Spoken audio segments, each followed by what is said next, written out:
थकित को शांति का वचन भाई भगत सिंह के द्वारा जनवरी 29 अर्थात एक अविनाशी और निर्मल और अजर मीरास के लिए जो तुम्हारे लिए स्वर्ग में रखी है। पहला पतरस पहला अध्याय का 4 पद। यहोशू की पुस्तक में हमें यह समझने के लिए दर्शाया गया है कि कैसे हमारा प्रेमी और जीवित परमेश्वर चाहता है कि हम विश्वास के द्वारा हम अपनी महान आत्मिक विरासत को प्राप्त करें।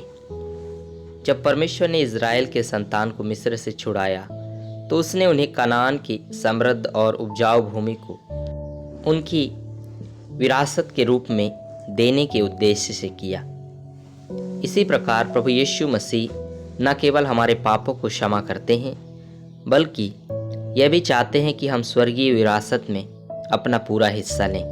पहला पतरस पहला अध्याय का 4 पद। प्रेरित पौलुस इसे ज्योति में पवित्र लोगों के साथ मीरास में सहभागी हों के रूप में संदर्भित करता है। कुलुस्सियों की पत्री पहला अध्याय का 12 पद और इफिसियों में कहता है पहला अध्याय का 14 पद कि पवित्र आत्मा हमें उस मीरास के बयाने में दिया गया है। कनान देश मसीह में हमारी आत्मिक विरासत की छाया है। उस समय कनान बड़ी मात्रा में पानी और उत्तम फलों की भरपूरी के साथ एक उपजाऊ भूमि थी। कनान में सब कुछ बहुतायत में था। यह परमेश्वर की परिपूर्णता की बात करता है जिसका आनंद हम कुलुस्सियों की पत्री दूसरा अध्याय 9 और 10 पद के अनुसार मसीह यीशु में उठा सकते हैं। परमेश्वर चाहता है कि हम उस पूर्णता को विश्वास के द्वारा प्राप्त करें। हम अनंत जीवन को एक उपहार के रूप में प्राप्त करते हैं, लेकिन विरासत में हमारे हिस्से का दावा किया जाना है और विश्वास द्वारा दिन प्रतिदिन अभ्यास किया जाना है। एक अमीर परिवार में पैदा हुए बच्चे को परिवार की संपत्ति के अपने हिस्से पर स्वतः ही दावा मिल जाता है। इसी प्रकार परमेश्वर के परिवार में जन्म लेने वाले प्रत्येक विश्वासी का स्वर्गीय विरासत पर दावा है, लेकिन यह विश्वास के द्वारा होना चाहिए।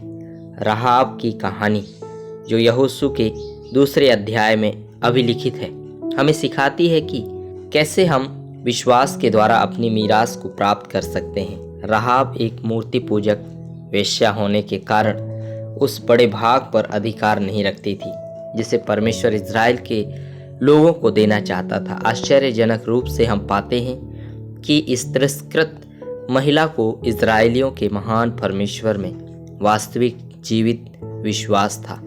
राहाब भेदियों से कह सकती थी क्योंकि तुम्हारा परमेश्वर यहोवा ऊपर आकाश में और नीचे पृथ्वी का परमेश्वर है।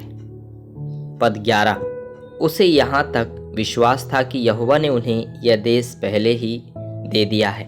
उसने विश्वास के द्वारा देखा कि कैसे परमेश्वर का न्याय यरीहो और उसके निवासियों पर निश्चित रूप से पड़ेगा और इसलिए उसने अपने और अपने परिवार के लिए छुटकारे का दावा किया। फिलहाल उसे उस विरासत में अपने हिस्से के बारे में कोई जानकारी नहीं थी।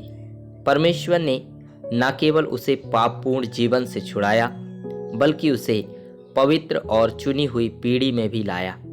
इस तरह वह दाऊद की परदादी बनी।